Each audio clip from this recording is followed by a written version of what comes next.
I am Kevin. And if someone had told me a year ago that the two people I loved most would be the reason I stopped believing in love altogether, I would have laughed. Because back then, life looked perfect. Or at least, that's what I thought. But perfection is just a mask. And behind mine, a storm was waiting to break. I remember the night it all fell apart. The city lights outside my apartment window flickered through the rain. And I sat there staring at my reflection in the glass. The reflection of a man who didn't recognize himself anymore. My hands were trembling, my heart heavy with something I couldn't name. I wanted to scream, to cry, to ask why, but even my voice had betrayed me. Silence became my only friend that night. They say betrayal feels like a knife to the back. But no, that's not true. It's colder than that. It's like standing under a warm sun, smiling, only to realize that the warmth you felt wasn't love, it was fire, and you were already burning. I closed my eyes, trying to breathe, trying to make sense of what I had just seen. Zoe, my fiancée, the woman I planned to marry, the one who used to hold my hand and whisper forever, and my father. Thomas, the man who raised me, guided me, taught me what trust means. Both of them together, their secret, their plan, their betrayal. It wasn't a dream. It wasn't a misunderstanding. I had seen enough, heard enough. And the pieces that didn't make sense for months suddenly clicked together like a cruel puzzle. For a long time, I just sat there, numb. The rain outside grew heavier, the world quieter. My phone buzzed. It was Zoe. Her name flashed across the screen like poison. I didn't answer. I couldn't. My mind replayed every moment, every I love you, every smile at dinner, every word my father said about being proud of me. And now, each memory felt like a lie, painted in bright colors to hide the truth beneath. You never think betrayal will come from home. You never think the hands that fed you, the arms that held you, the lips that kissed you, would be the same ones to break you. But that night, I learned the truth. Love and betrayal were the same face. Until the mask falls. I walked out into the rain, without a coat, without direction. I just needed air, space, anything that didn't remind me of them. The streets were quiet, except for the echo of my footsteps and the soft hum of distant traffic. I remember looking up at the dark clouds and whispering, "Why them?" Why me? No answer came, only thunder. I found myself standing in front of Charles' apartment. Charles, my best friend since college, the one person who had seen me at my best and worst. I didn't knock right away. I just stood there, soaked to the bone, staring at the door like it was my last chance to feel human again. When he opened the door, his eyes widened. "Kevin, what happened, man?" But I couldn't speak. My throat locked up. He just pulled me inside, handed me a towel, and sat with me in silence. He didn't ask again. He just waited, because true friends don't push you to speak when your heart is breaking. They sit beside your silence until you're ready. Hours passed before I finally whispered, "They lied to me." Charles frowned. "Who?" My father, Zoe's face froze. "What do you mean?" And then I told him everything. The messages I found, the conversations I overheard, the meetings that didn't make sense before, but now fit together like a cruel joke. When I finished, Charles didn't say a word for a long time. He just looked at me with something between pity and rage. Finally, he said quietly, "Kevin, this is going to destroy you if you let it." I looked down, shaking. It already has. That night, I didn't sleep.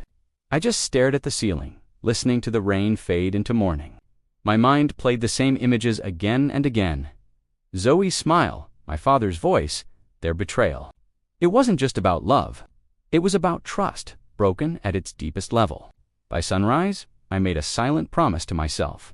I wouldn't let this break me, not completely, not forever. But I didn't know then that the road to revenge would cost me more than I had already lost. Because sometimes, when you seek justice, you have to walk through the same fire that burned you, and not everyone comes out whole.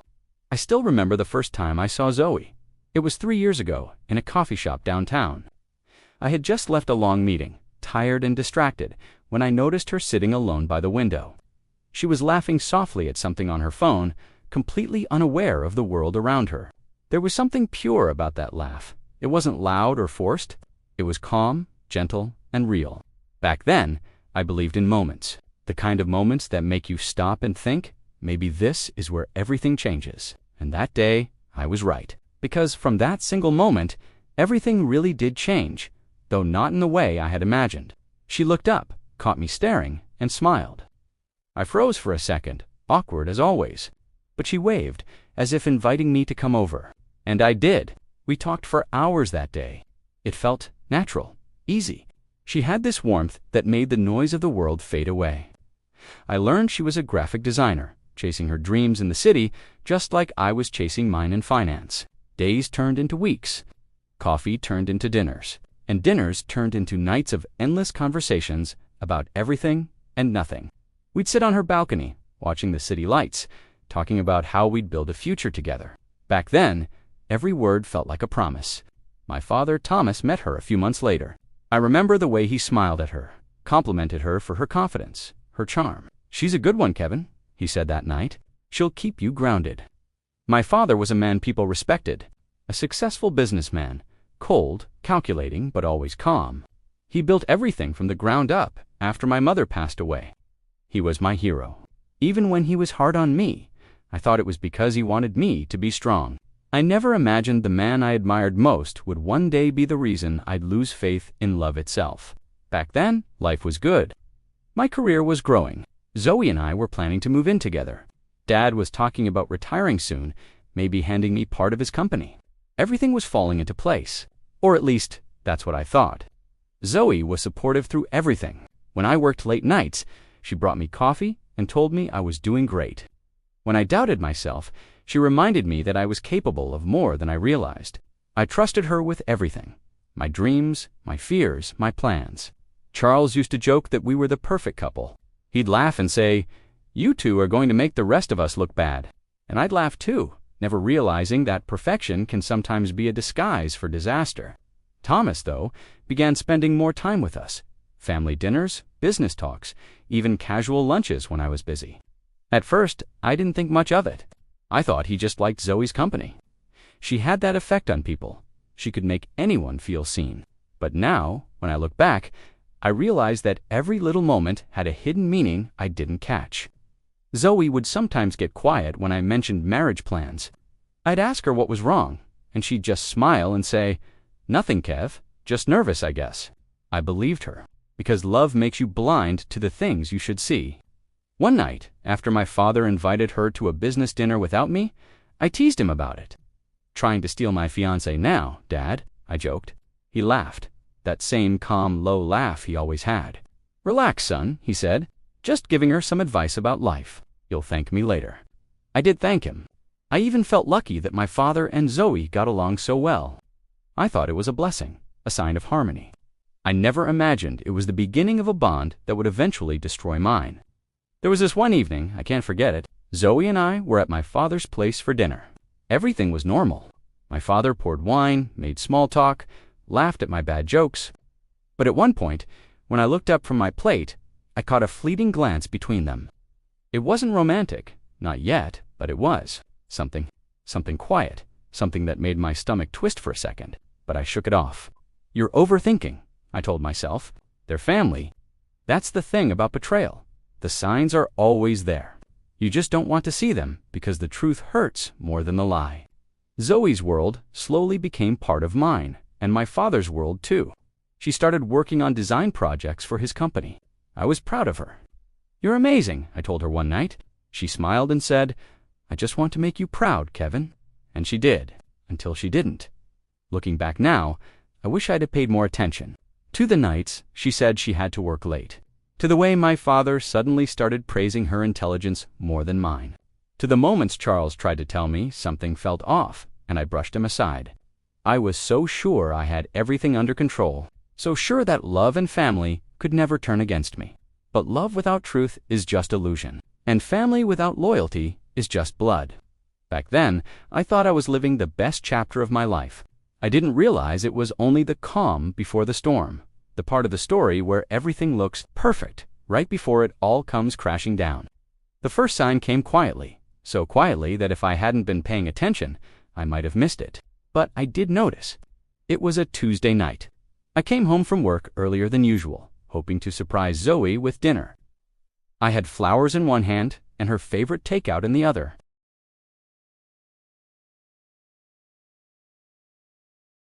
But when I opened the door, The apartment was dark. Her things were there, her jacket, her phone charger, but she wasn't at first.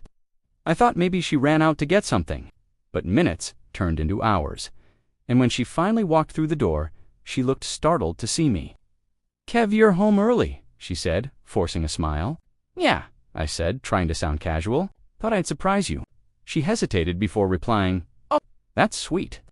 I was out with a client. Sorry, didn't text." Her voice trembled just slightly, but I noticed. I wanted to ask more, what client where? Why so late? But I didn't.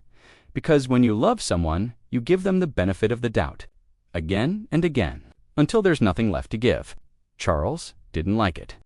The next day at work, I mentioned it, half-jokingly, trying to brush off my unease. He didn't laugh. "Kevin," he said, leaning forward, "don't you think it's a little strange how often she's busy lately?" "She's just working hard," I replied quickly. "Maybe, or maybe she's hiding something." I sighed. "Charles, don't start. Zoe isn't like that." He shrugged, but I could tell he didn't believe it. "Just be careful, man. Sometimes the people closest to us are the ones wearing the best masks." I wish I had listened to him. Over the next few weeks, the small things piled up. The late-night calls she'd answer in another room. The way she'd quickly change the topic when I mentioned my father. The way Thomas started bringing her name into business meetings, praising her, mentioning how sharp she was, how refreshing her ideas were. One evening, I visited my father's office to discuss a project proposal. When I stepped in, I found him laughing with Zoe. It wasn't the laughter that bothered me, it was the look. That subtle, knowing exchange, like they shared a secret. When they noticed me, the laughter stopped. Zoe looked away first. My father cleared his throat and said, "Kevin, we were just going over the new campaign layout." I smiled weakly. "Right? Looks like you two are getting along pretty well." Thomas nodded. "She's talented. You're lucky to have her son." I wanted to feel proud, but something about the way he said it made me uneasy. That night, I couldn't sleep. I replayed every word, every gesture. Was I imagining it? Or was something really wrong? I didn't want to believe it. Not Zoe, not my father. But somewhere deep inside, a small voice whispered, "What if?" Days later, I decided to test something, just to put my mind at ease. I told Zoe I had to travel for 2 days for a client meeting. In truth, it was only one. I came back early the next night. When I entered our apartment, it was empty again. Her phone was on the table, buzzing. A message appeared on the screen. I didn't mean to look, but my eyes caught the name anyway. Thomas. I froze. My father's name. The message read, "Dinner tomorrow. We should talk before Kevin finds out." My hands went cold. My mind raced. Before Kevin finds out what? The next morning, I confronted Zoe casually. "You've been spending a lot of time with my father lately," I said. She smiled too easily. "Just work stuff, Kev. You know that. Work stuff that needs private dinners." She hesitated just long enough for me to notice. "He just gives me advice sometimes. You're reading too much into it." Maybe I was. Maybe I wanted to believe her so badly that I forced myself to. But the truth doesn't stay hidden forever. It grows like a shadow, following you wherever you go. Weeks later, Charles invited me out for drinks. "You look like you haven't slept in days," he said. "I haven't," I admitted. He glanced around, then lowered his voice. "Kevin, I don't know how to say this, but I saw Zoe at that Italian place near your father's office last night. They were together." My chest tightened. "You sure?" "Positive." I was close enough to hear them. It wasn't a business dinner, man. It looked personal. I felt something break inside me. But still, I refused to believe it. "There has to be an explanation," I muttered. Charles shook his head slowly. "I hope there is. But you deserve the truth, even if it hurts." I went home that night with a storm inside me. I wanted to ask her, demand the truth. But when I saw her asleep, peaceful, her hand resting near mine, I couldn't do it. I didn't want to destroy the illusion. Not yet. Instead, I whispered to myself, if she's lying, I'll know soon enough. The cracks were there now, clear and sharp. The laughter between us wasn't the same. The warmth in her eyes was fading. Every word she said felt rehearsed. And deep down, I already knew. I just didn't want to admit it. Because once you speak the truth aloud, you can't go back to pretending everything's okay. I didn't know it yet, but I was only steps away from the moment that would shatter everything I had built the night of truth. when every lie would finally show its face. It was a Friday night. The city was alive. People laughing, cars honking, neon lights painting the streets in colors that looked too bright for what I was about to feel. I had spent the whole week trying to convince myself that everything was fine, that Zoe's distance was just stress, that my father's strange behavior was just coincidence. But deep down, I knew. You can only lie to yourself for so long before the truth finds you. That evening, Zoe told me she had another client dinner. She dressed beautifully, a black dress I'd never seen her wear before. Her perfume lingered in the air long after she left. I sat there on the couch, staring at the door she had just walked out of. Something inside me whispering, "Follow her." And I did. I waited 15 minutes, then grabbed my jacket and drove. I didn't even know where I was going, just following a feeling. A quiet dread that guided me like a compass pointing toward pain. She wasn't at any of the usual places. Not the restaurant she said she'd be at. Not anywhere nearby. I called her once. She didn't answer. Then, as I was about to give up, I saw her car parked outside a small upscale hotel near the business district. My stomach twisted. No, it can't be. I parked across the street, my hands shaking on the steering wheel. I waited, maybe for her to come out. Maybe for my courage to die. But then I saw him, Thomas, my father, walking through the hotel doors, alone. The air left my lungs. I froze, staring at the scene through the rain-smeared windshield. My heart wanted to believe 1,000 excuses. Maybe it's a coincidence. Maybe he's meeting someone else. Maybe I'm wrong. But when Zoe came down the stairs and smiled at him, the way she used to smile at me, the last thread holding me together snapped. They talked quietly in the lobby for a moment before he touched her hand, not as a mentor, but as something else, something I couldn't bear to see.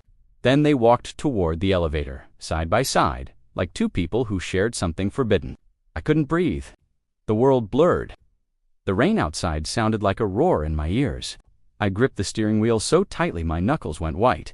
Every piece of my life, every memory, every moment began to crumble inside me.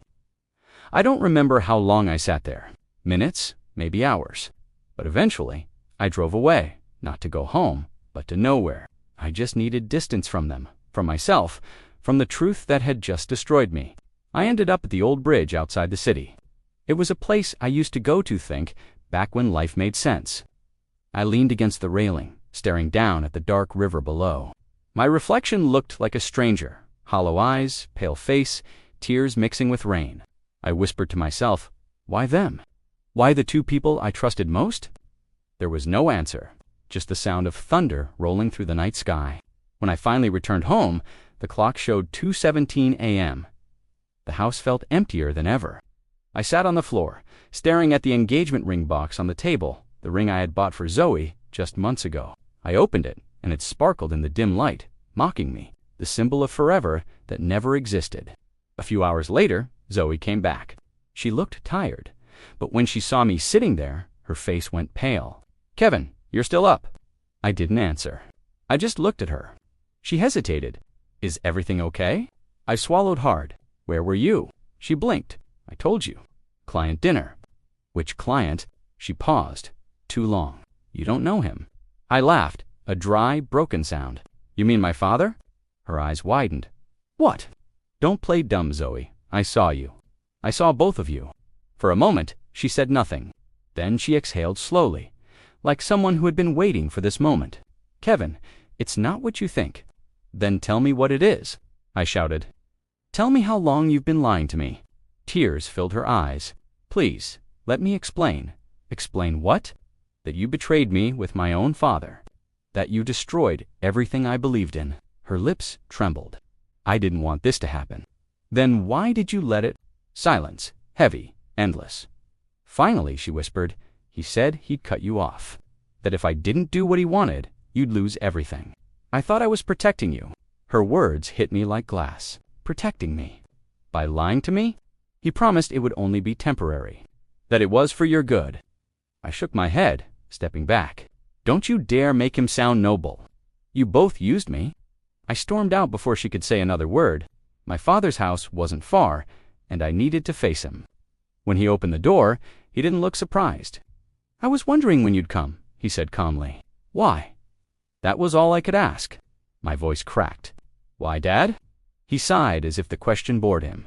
Because you're not ready. You're emotional. You don't think clearly.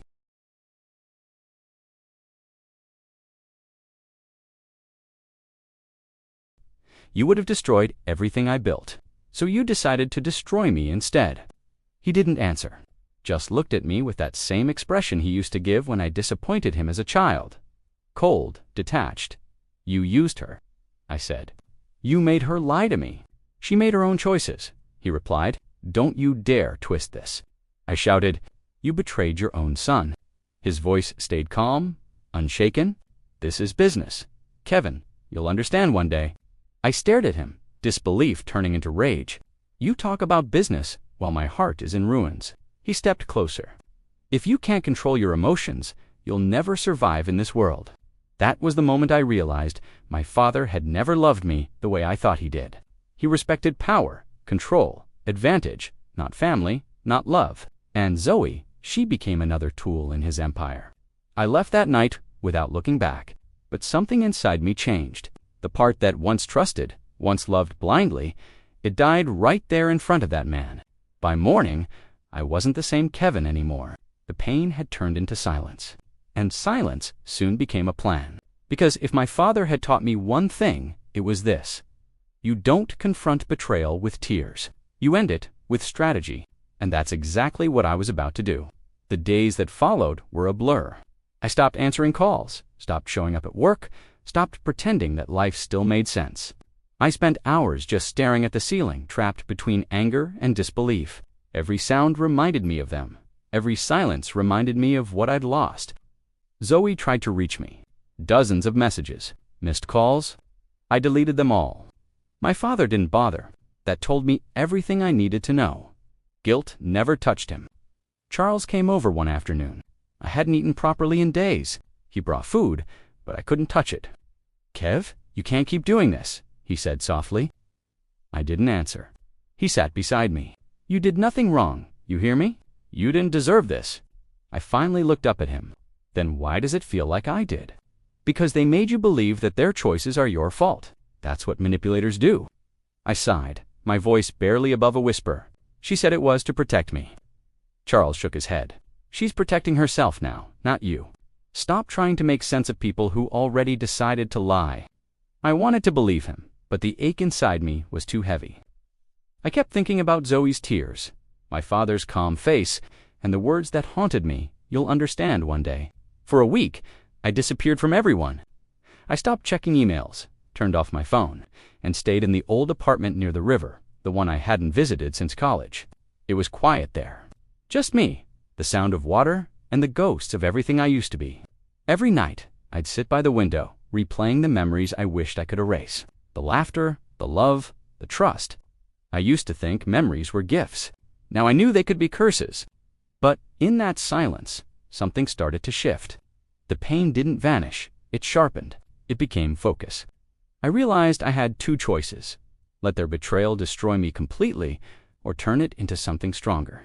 That's when I met Chloe. It happened on one of those long, sleepless nights. I went out for a walk to clear my head. The streets were almost empty, just the hum of distant traffic. I stopped at a small coffee shop that stayed open late. She was there, sitting alone, sketching something on a napkin. She looked up when I entered, smiled faintly, and said, "You look like someone who hasn't slept in a while." I gave a tired laugh. "You have no idea." She gestured toward the seat across from her. "Join the club." We talked for a while. Nothing deep, just small things. She had this calm energy, like someone who'd been through storms and learned how to stand still in the rain. When I told her my name, she looked thoughtful. Kevin Thomas.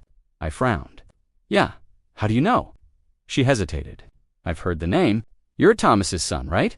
I nodded slowly. "Used to be, I guess." She didn't press for details. Instead, she said quietly, "You should be careful around that man." Something in her tone made me look up. "You know him?" She nodded. "I worked in one of his companies a while back. He ruined a lot of lives, Kevin, not just yours." I leaned forward. "What do you mean?" Chloe glanced around, lowering her voice. "He doesn't build business. He destroys people. He manipulates deals, traps investors, ruins anyone who doesn't follow his rules. I've seen it." Her words felt like cold water down my spine.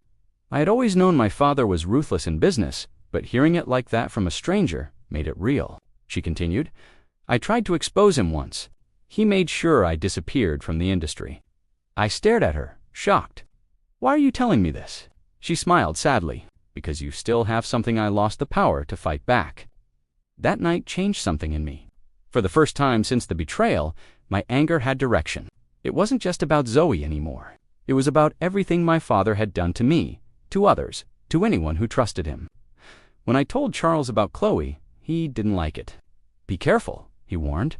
You're vulnerable right now. Don't let revenge blind you. But it was too late. Revenge wasn't blinding me, it was waking me up. Over the next few days, I met Chloe again. We talked more about Thomas, his business tactics, his hidden accounts, the people he manipulated. She had evidence documents she had saved before she was fired. She slid a flash drive across the table one night and said, "This could destroy him, but you need to be smart about it." I stared at it for a long time, the small device glowing faintly under the cafe lights. It felt like holding fire, dangerous, powerful, consuming. "What do you want from this?" I asked. "Nothing," she said. "Just to see him fall." When I got home that night, I plugged it into my laptop. What I saw made my blood boil. Secret transactions, illegal partnerships, offshore accounts. He had built his empire on deceit, just like he had built his personal life. For the first time, I felt something that wasn't pain. It was purpose. I whispered to myself, "You took everything from me, Dad. Now I'll take everything from you." But I didn't rush. I learned from him. He always said patience was power, so I decided to use his own philosophy against him. For weeks, I prepared quietly, gathering proof, learning the patterns, building connections. Charles helped me when I finally told him the plan. He didn't like it, but he understood. "Just promise me one thing," he said. "What?" "That when it's over, you'll still recognize yourself." I didn't answer, because I wasn't sure if I would. As I watched the city lights outside my window that night, I finally felt something close to calm. The storm inside me wasn't gone, but it had found a path. Betrayal had taken away my love, my trust, and my peace. But it had given me one thing in return: the strength to become someone my father would never see coming. I learned that revenge, like any precise instrument, required patience and the right hands. I had fire, yes, but fire without aim only burns itself out. So I became careful. I studied my father the way he had studied his rivals for decades, noting habits, mapping schedules, learning where he hid the cracks in his armor. I watched him from a distance, as if he were a landscape I needed to cross. Beautiful, familiar, dangerous. Chloe taught me how to read the language of his world. She showed me how an email phrasing meant more than a sentence, how a small transfer could point to a larger web, and how the people closest to him were often the weakest link. She moved through those circles with a kind of quiet revenge that had been tempered by pain. She didn't rush. She taught me to put a seed in the right place and wait for it to sprout. Charles became my anchor. He kept our daily life steady, making sure I ate, making sure I slept, reminding me of the person I once was. He was the face I could show the world when I needed to pretend everything was normal. To everyone else, I was still Kevin.com, composed, the son who wore grief like a dignified coat. But inside, I was assembling a machine that would take down everything my father had built. I started small. Public humiliation wasn't the plan. Dismantling his foundation was. I used Chloe's files to identify partners who had grievances against him, people he had wronged and written off. I reached out quietly, like a ghost who knew where the bones were buried. Some agreed to talk. A few refused. One, an old investor burned by Thomas years ago, agreed to meet me in secret. He came with two things: a ledger and a face that told stories of sleepless nights. His ledger matched Chloe's flash drive in pieces that fit together like a map. It was ugly in ways I hadn't expected. Not gory, but corrupt, cruel. I learned to control my voice when I asked questions. Anger was loud. Strategy was silent. When I called one of my father's trusted associates, I sounded like a worried son who wanted answers. When I met with lawyers, I sounded like a man trying to protect his future. I bought myself time with words I had always thought were mine to use emotionally. Now, I weaponized them for calm. The hardest part was watching Zoe. She was both the wound and the thread that could tie everything together. I had seen her cry, and I had seen her lie. She lived in the gray between the two and deserved condemnation and pity in equal measure.